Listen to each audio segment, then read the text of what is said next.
Kebun kelapa. Iya.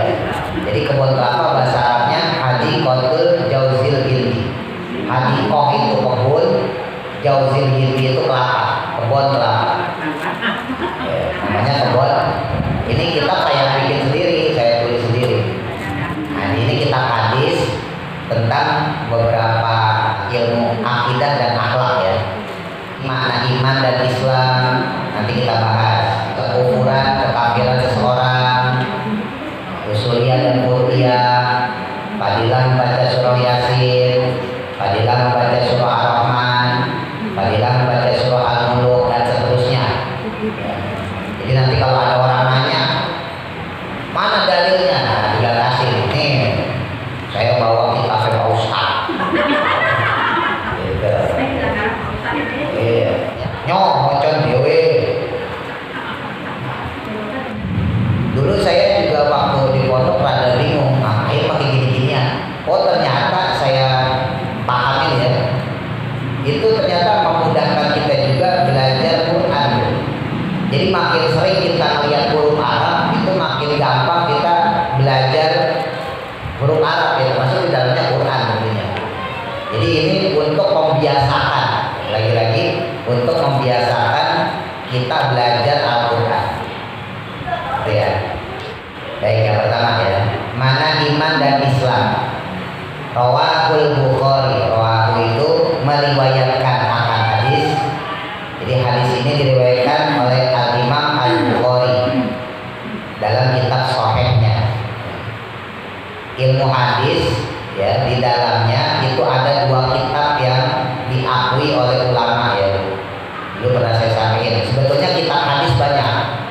Ada hadisnya Imam Bukhari, ya, Sahih Bukhari, Sahih Muslim, ya, Imam Ibnu Majah, An-Nasa'i, Ad-Darimi, Ibnu Abu Dawud, banyak.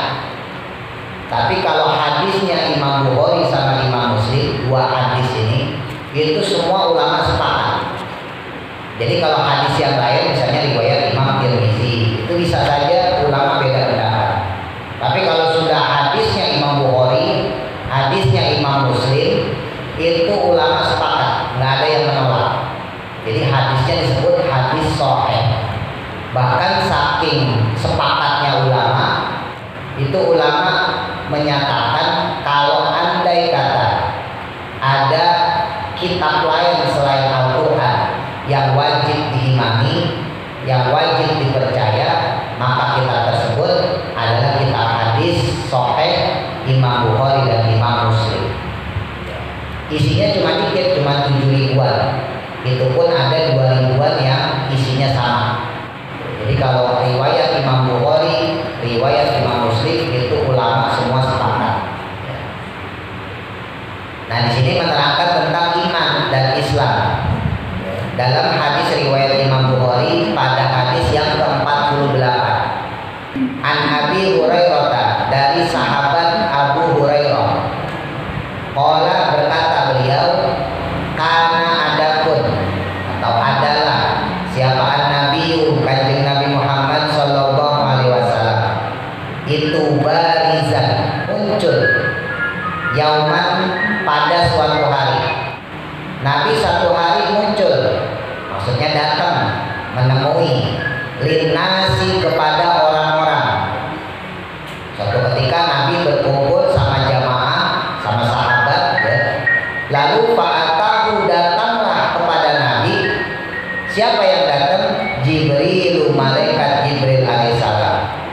Tiba-tiba datang malaikat Jibril. Waktu malaikat Jibril datang itu bentuknya bentuk manusia. Jadi bukan bentuk malaikat. Ya, jadi malaikat itu diberikan kemampuan oleh Allah Termasuk di dalamnya ketika malaikat Jibril datang kepada Nabi Muhammad, waktu itu bentuknya bukan malaikat, tapi bentuknya seorang manusia, ganteng, rupawan. Nah makanya kita nggak usah khawatir kalau nanti didatengin sama malaikat Jibril. Malaikat Jibril malaikat apa? Oh, malaikat penjaga nyawa. Pinteran kecil. Malaikat pencabut. Kalau orangnya baik, ya, insya Allah malaikat Jibril tampil menemui kita dengan bentuk baik. Jadi nggak usah khawatir. Kalau orangnya jahat, ya malaikat Jibril tampilnya dengan bentuk yang serem. Ya sama malaikat Jibril begini. Kalau malaikat Jibril karena diutus sama Allah suruh nemuin Nabi Muhammad, maka malaikat Jibril bentuknya bagus, ganteng, rupawan, datang kepada Nabi yang saat itu Nabi, bahasa kita gampangnya lagi ngaji nih kepada sahabatnya. Faqala, maka berkata malaikat Jibril, yang malaikat Jibril bilang, mal imanu, ma apakah itu al imanu iman? Wahai Muhammad, apa sih iman itu? Ini malaikat Jibril nanya kepada Nabi Muhammad. Qala, maka kanjeng Nabi bersabda, Nabi kemudian menjawab, al imanu adapun iman itu antu'mina, yaitu kamu percaya atau kamu yakin, kamu beriman billahi kepada Allah, wa malaikatihi dan malaikat-malaikat Allah, wa kutubihi dan kitab-kitab Allah, wa biliqaihi dan pertemuan dengannya dan pertemuan dengan Allah, wa rusulihi dan juga rasul-rasul utusan Allah, wa tu'mina dan juga kamu beriman, kamu yakin, kamu percaya bil ba'si dengan hari kebangkitan. Qala, kemudian berkata lagi malaikat Jibril nih, mal Islam, wahai Nabi, apa itu Islam?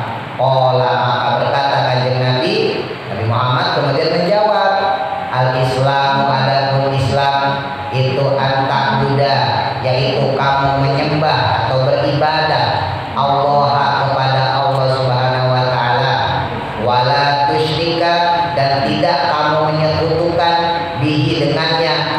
Jadi hanya menyembah Allah, nggak nyembah lain, nggak nyembah jimat, nggak nyembah karun, nggak nyembah pohon, cuma menyembah Allah. Syai'an dengan sesuatu pun hanya Allah semata-mata. Wa tuqima, lalu kemudian kamu dirikan as-sholata akan sholat. Bukan cuma percaya Allah doang, tapi sholat juga. Itu namanya Islam. Wa tu'addiya dan kemudian kamu tunaikan az-zakata akan zakat. Ini rukun Islam. Setelah itu menunaikan zakat al-mafrudota yang difardukan atau yang diwajibkan. Ya, yang pertama zakat fitrah. Kalau kita punya rezeki lebih, dapat nisabnya, nyampe haulnya, tambahin dengan zakat mal. Watasumu dan kemudian kamu berpuasa Ramadan pada bulan Ramadan. Nah itulah yang disebut dengan Islam. Lalu ditanya lagi oleh malaikat Jibril. Qala, berkata malaikat Jibril, mal ihsan, wahai Nabi, apa itu ihsan? Ya, qala, maka berkata kanjeng Nabi, qala ya artinya berkata. Udah gak usah diartiin lagi. Jadi biar sambil ingat. Nanti lama-lama apal. Sesuai yo pinter. Sesuai tapi. Qala, maka berkata, ya. Nabi Muhammad berkata, apa sih yang dimaksud ihsan? Yaitu anta Buddha, engkau menyembah, engkau beribadah Allah kepada Allah Subhanahu wa taala, ka'annaka seakan-akan kamu itu tarohu melihatnya. Jadi kata Nabi, kalau ihsan itu adalah kamu menyembah Allah, kamu beribadah kepada Allah seakan-akan kamu melihat Allah. Nah kalau kayak kita orang awam kagak bisa. Ya, emang kita ulama, ya, emang kita wali, emang kita nabi yang kalau sholat langsung ber gitu kan. Ingat, eling Gusti Allah. Kita nggak bisa nih. Kalau yang awam, maka kata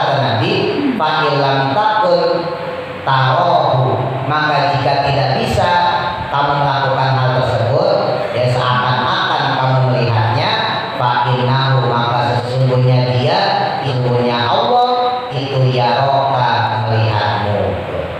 Jadi kalau nggak bisa seakan-akan kita melihat Allah, maka berlakulah seakan-akan Allah melihat kita. Begitu. Jadi insya Allah hablu minallahnya bagus, hablu minannasnya juga bagus. Kita mohon maaf males ibadah, atau mungkin ibadah tapi kurang khusyuk, ya, atau misalnya pas dalam hal hubungan sosial kurang akur sama tetangga, ya, kurang akrab, kurang akur sama saudara dan sebagainya, yaitu karena kita nganggep kita itu nggak dilihat sama siapa. Orang yang merasa dirinya nggak diawasin sama Allah, maka dia akan bertindak sesuka hati. Makanya kita harus selalu merasa diri kita diawasin sama Allah, harus begitu. Dan apa yang kita lakukan itu akan dipertanggungjawabkan sama kita di hadapan Allah. Kalau kita sholat, ya maka nanti kita dapat pahala sholat. Kalau kita puasa, maka kita dapat pahala ganjaran puasa, ya, dan sebagainya. Tapi kalau kita berbuat jelek, ya, kita ngomongin orang, ngejelekin orang, fitnah orang, caci maki orang, maka nanti kita juga akan dapat ganjaran itu. Tadi makanya saya sampaikan, seringkali orang berbuat buruk karena merasa dirinya tidak dipantau sama Allah, karena merasa dirinya tidak diawasi oleh Allah. Orang mencuri, dia berani mencuri karena dia merasa tidak diawasi oleh Allah. Coba kalau dia merasa, wah saya nggak mau mencuri, orang Allah melihat saya, dia nggak bakal mencuri. Ada orang bermaksiat, mau bermaksiat dia mikir, oh kalau saya bermaksiat Allah tahu, saya nggak jadi deh maksiat, begitu. Saya mau bohongin langganan nih, tapi Allah melihat saya, nggak jadi deh. Kenapa? Karena merasa dirinya diawasi sama Allah. Nah itu tingkatannya sudah ihsan. Ya, jadi dari iman, Islam, kemudian ihsan. Kemudian berkata lagi malaikat Jibril, ya tadi datang tuh kepada Nabi, mata saat, wahai Nabi, mata kapan? Apa as-sa'atu hari kiamat? Saat itu nama lain dari hari kiamat, ya. Hari kiamat atau yaumul kiamah disebut juga yaumul ba'ats, hari kebangkitan. Yaumul mahsyar, hari dikumpulkannya manusia, ya. Yaumul zalzalah, hari dimana goncangnya semua alam semesta dan sebagainya, banyak, ya.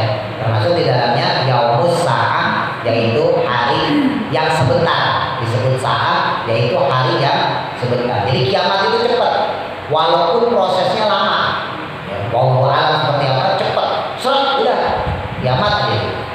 Maka berkata Kanjeng Nabi tentang kiamat tadi, ya, yang ditanya sama malaikat Jibril, malul mas'ul, tidaklah orang yang ditanya, maksudnya Nabi, ya, yang ditanya sama malaikat Jibril anha, tentang hal tersebut, tentang hari kiamat, bi'a'lama, lebih tahu minasaili, daripada orang yang bertanya.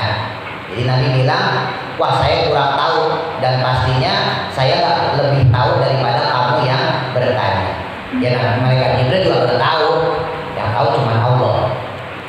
Wasa'uh biruka, tapi kata Kanjeng Nabi, tapi akan aku ceritakan kepadamu an asrotiha, tentang syarat-syaratnya atau ciri-cirinya, tentang tanda-tanda kiamat. Ya, Nabi nggak tahu kapan pastinya hari kiamat, tapi kata Nabi, saya kasih tahu ciri-ciri hari kiamat. Apa saja? Di antaranya kata Kanjeng Nabi, yakni idza waladat. Yang pertama, jika telah melahirkan siapa al-amatu, seorang budak, ya, robbaha, akan majikannya. Jadi ketika ada budak melahirkan majikannya, maksudnya gimana? Itu budak dikawinin, disetubuhin sama majikannya sendiri. Ini ada budak perempuan disetubuhin, dikawinin sama majikan laki-laki. Nah, budak perempuan tersebut hamil kemudian beranak. Nah, anaknya itu jadi majikan dia. Kalau hukum budak, ya. Kalau sekarang gampangnya pembantu lah. Ada pembantu perempuan, ya, semok loh, cakep, montok loh. majikannya laki doyan dikawinin sama majikannya. Nah si pembantu tadi kan ngelahirin anak, ya kan? Dan berarti anaknya itu jadi majikan ibunya sendiri gitu, paham ya? Nah itu diantara ciri-ciri kiamat. Udah mulai belum sekarang? Banyak sekarang pembantu yang kawin bunting, ya. Iya. Terus wa'idha tatawala, yang kedua ketika berlomba-lombanya. Siapa yang berlomba? Ru'atul ibili, yaitu penggembala onta. Al-buhmu yang hitam, fil bunyani, dalam membangun atau pembangunan gedung-gedung, ya. Fi khamsin, pada 5 masa. La ya'lamuhunna, yang tidak mengetahui waktu tersebut, illallahu, kecuali Allah Subhanahu wa taala. Di antara kemudian ciri daripada hari kiamat, nanti orang-orang yang menjadi penggembala onta itu dia bangun gedung tinggi-tinggi. Ini bahasa kiasan, Bu. Maksudnya penggembala onta, orang kalau menggembala kan biasanya nggak punya kerjaan apa-apa, ya kan? Kalau dia punya kerjaan, punya barang, pasti dagang gitu. Karena dia tidak punya kerjaan apa-apa, ya udah pekerjaan yang paling mudah adalah gembala onta, gembala kambing gitu ya. Nah tapi lucunya orang yang seperti ini punya duit banyak sehingga dia bisa bangun gedung. Kalau dikiaskan zaman sekarang, orang ini mencari sesuatu yang tidak halal. Gajinya nggak seberapa, tapi dia bisa bangun rumah, kan aneh, ya kan? Gajinya sedikit, jangankan untuk bangun rumah, buat makan aja susah. Tapi kok dia bisa bangun rumah, gedung berlantai-lantai. Nah, maka kemungkinan besar yang didapat dari dirinya itu ketika dia bisa bangun rumah, bangun gedung dan sebagainya, pasti dari hasil yang tidak halal, pasti yang haram. Nah itu ciri. Makanya menjelang hari kiamat, orang itu sudah tidak lagi peduli halal haram, gak peduli dia mana baik mana buruk. Pokoknya yang suka bagi dia, yang senang menurut dia, udah diambil. Makanya di antara keistimewaan menjelang hari kiamat itu ya udah orang yang bisa memegang sunnah-sunnah Nabi, termasuk di dalamnya yang ngaji ini, belajar supaya tahu mana yang halal, mana yang haram. Karena kadang-kadang jangankan yang nggak ngaji, yang ngaji aja kadang-kadang kita lupa kok. Ya. Kadang-kadang kita lupa bahwa ini haram. Ya. Atau bisa jadi ingat, tapi nafsu kita menang. Kita tahu bohongin orang dosa. Ya. Tapi ya dasar kepepet. Ya ini dasar dagang. Ayam anyar, Bu, anyar. Oh. Padahal SS-an misalnya. Ya, kadang-kadang yang udah ngaji aja yang jujur gitu ya, kadang-kadang syahwatnya ke bawah. Ya, kadang-kadang kalah kita gitu sama nafsu kita. Jadi ya menjelang hari kiamat seperti itu. Nah waktu seperti itu nggak ada yang tahu kecuali Allah. Sumatala, kemudian Nabi Muhammad SAW membaca ayat Innallaha indahu ilmus sa'ah. Innallaha, sesungguhnya Allah Ta'ala, indahu, padanya lah apa ilmu sa'ah, pengetahuan tentang hari kiamat. Maksudnya yang tahu hari kiamat pastinya itu kapan, hanya Allah Subhanahu wa ta'ala. Al-ayat. Suma adbaro, kemudian pergi itu orang tersebut. Nah, terus malaikat Jibril yang berbentuk manusia tadi pergi. Faqala, maka berkata Kanjeng Nabi kepada sahabat. Nabi bilang, wahai sahabatku, rudduhu, panggil dia kembali. Panggil tuh orang, panggil. Sahabat kemudian keluar ngejar itu orang. Mereka nggak tahu kalau yang datang itu adalah malaikat Jibril. Falam yarau syai'an, falam yarau, maka mereka tidak melihat. Ya, para sahabat nggak melihat syai'an sama sekali. Maksudnya nggak ada bekas jejak langkah kaki orang. Faqala, maka berkata Kanjeng Nabi Muhammad SAW, hada Jibril, yang datang tadi ini adalah malaikat Jibril. Ja'a, yang datang, yu'allimu, untuk mengajarkan an-nasa, kepada manusia, dinahum, tentang agama mereka. Tuh. Yang datang tadi malaikat Jibril itu pengen ngajarin kalian, pura-pura nanya apa itu iman, apa itu Islam, padahal dia udah tahu. Cuman dia pengen ngajarin kalian nih yang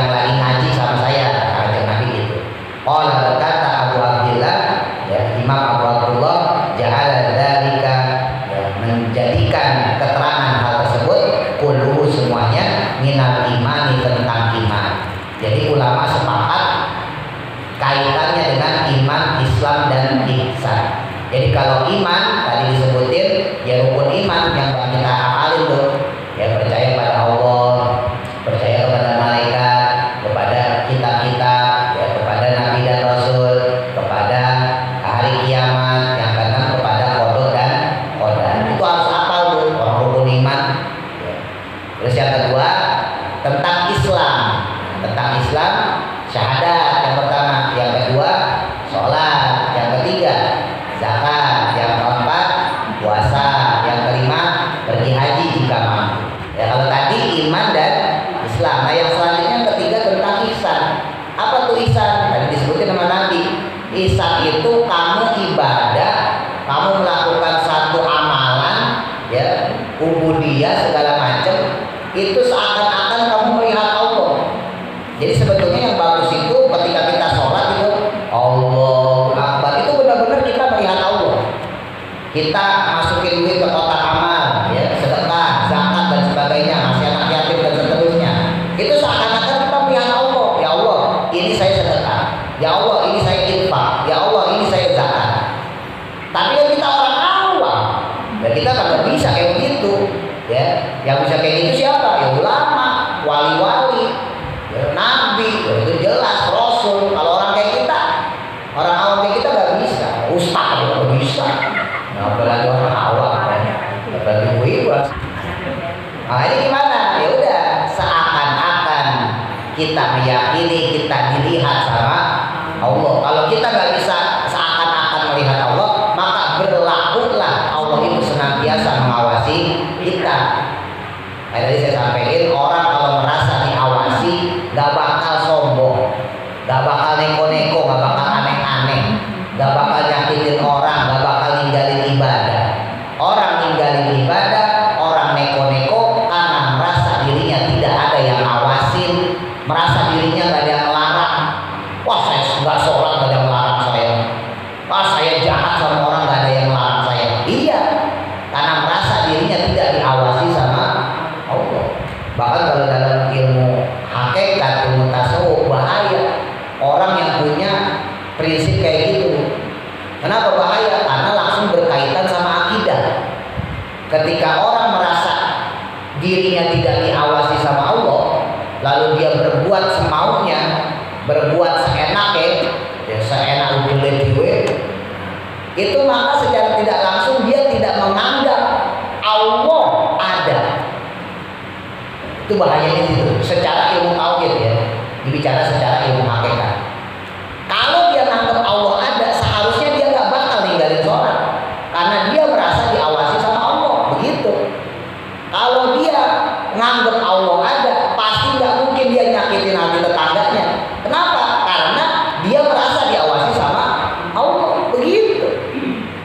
Orang yang dia tidak mau melaksanakan sholat, nggak mau puasa, karena merasa tidak diawasi sama Allah, makanya dia berbuat seenaknya.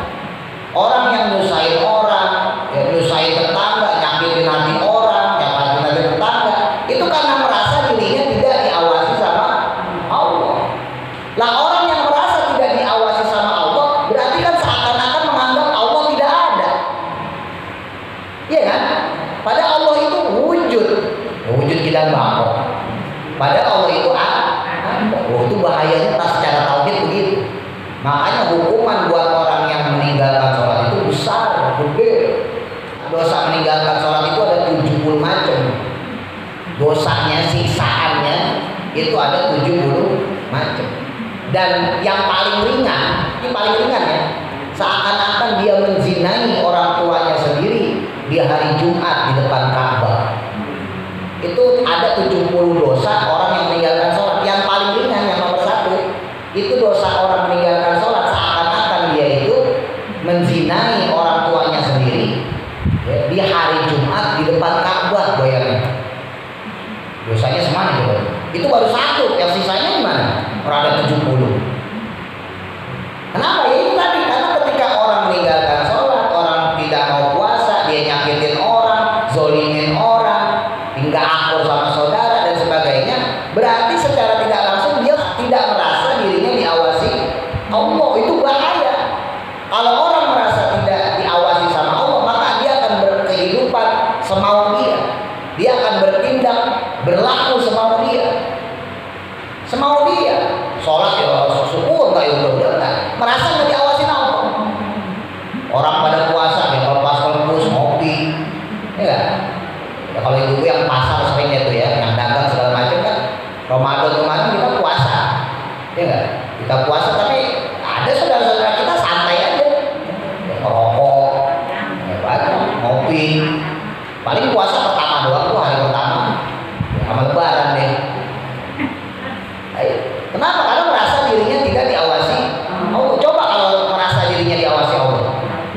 nggak mau puasa nih, saya nggak puasa. Oh iya, Allah ngawasin saya. Ntar saya ngomong apa sama Allah di sidang? Kenapa kamu nggak puasa? Kalau ustadz yang nanya ini masih enak. Ya, kenapa mas nggak puasa? Paling begitu doang. Ya, iya. Kalau malaikat ntar di akhirat yang nanyain. Kalau Allah yang nanyain, kenapa kamu nggak sholat? Ditanya sambil dipukul, ditanya sambil digendik, bukan ditanya doang kenapa nggak sholat, nggak begitu, sambil dipukul. Makanya bahayanya di situ ketika orang itu tidak merasa diawasi sama Allah, maka dia pasti akan berlaku sama Allah. Dia sembarangan lah hidupnya, aurat dibuka. Saya sering nyampein sepele lah, kita nggak usah yang kayak ulama gitu ya, orang tingkatan kita orang awam kok. Mungkin kalau ulama mah bisa sampai benar-benar tarkul ma'asi. Tarkul ma'asi itu meninggalkan maksiat ya. Jadi zuhud, ya benar-benar zuhud kalau ulama. Jangankan untuk makanan yang haram, yang subhat aja nggak mau. Ulama tuh begitu. Dia dikasih makan tuh nanya, ini makanan dari mana? Kalau ulama-ulama yang zuhud tuh seperti itu. Dikasih berkat misalnya gitu, pada langsung dimakan. Berkatnya apa dulu nih? Orangnya kayak gimana dulu nih? Orangnya bener apa kagak? Yang hajatan, yang selamatan. Orangnya kagak bener, kagak dimakan tuh berkat. Saking ngejaga badannya supaya nggak kemasukan yang haram atau subhat. Itu kalau ulama begitu. Nah kalau kita kan bukan ulama, ya nggak bisa sampai segitunya gitu. Kalau kita mau berkat asal enak, buah rendang nih makan udah, ya. Buah rendang udah. Kalau ayam bosen ayam mulu. Ya. Iya, wah telur nih ya kan makan. Ya kita taruhlah kita nggak sampai segitunya gitu ya. Kalau ulama kan sampai segitunya.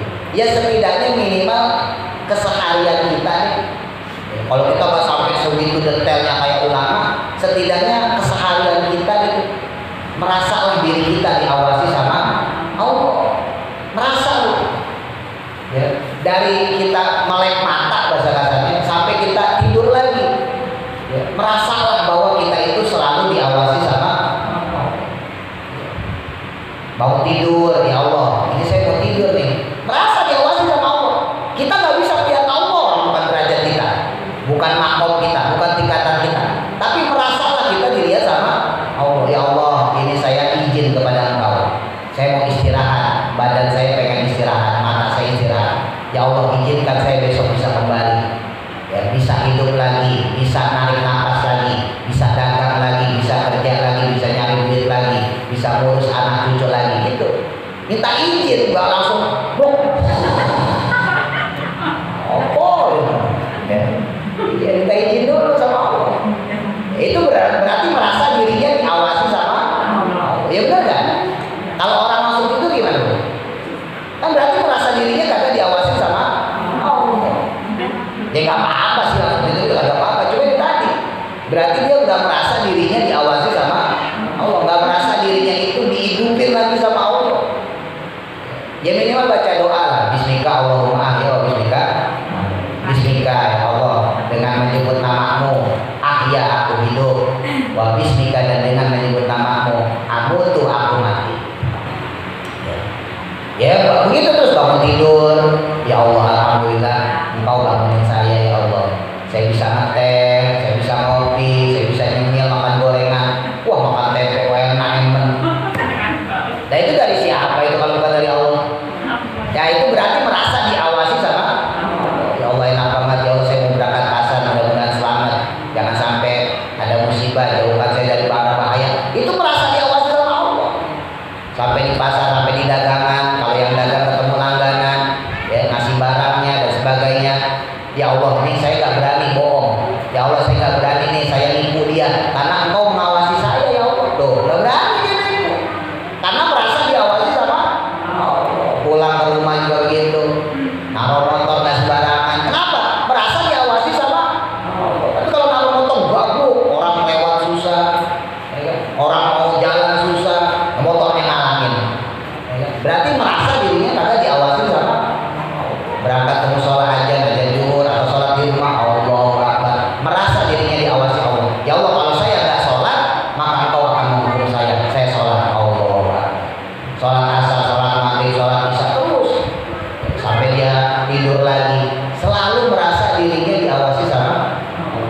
Jadi sebetulnya simpel kalau ibu pengen hidup enak ya, jauh dari maksiat ya. Walaupun lagi-lagi tadi saya sampaikan mungkin kita nggak bisa seperti ulama. Ya udahlah, merasa diri kita ya diawasi sama Allah. Nah, dari 3 iman, Islam, ihsan ini ada ilmunya. Iman berarti tauhid ya. Nah, maka iman itu dipelajari lewat ilmu tauhid. Kalau ibu pengen nguatin iman, ya belajarlah ilmu tauhid ya, ilmu akidah tentang Allah, sifat 20, asmaul husna dan sebagainya. Ya, termasuk di dalamnya kita zikiran, ya kita ngaji, sholawatan, ya yasinan dan sebagainya, itu dalam rangka menguatkan iman kita. Nah, kalau Islam diadakan dari mana? Islam itu syariat, ya syahadat tadi, sholat, puasa, ya termasuk di dalamnya. Nah, maka diambilnya atau dicarinya supaya kuat itu Islam kita lewat ilmu-ilmu syariat. Nah, ilmu-ilmu syariat diatur dengan ilmu fikih. Makanya kalau ibu belajar ilmu fikih, nah berarti kita mempelajari ilmu syariat. Berarti kita sedang berusaha untuk menguatkan fondasi keislaman kita.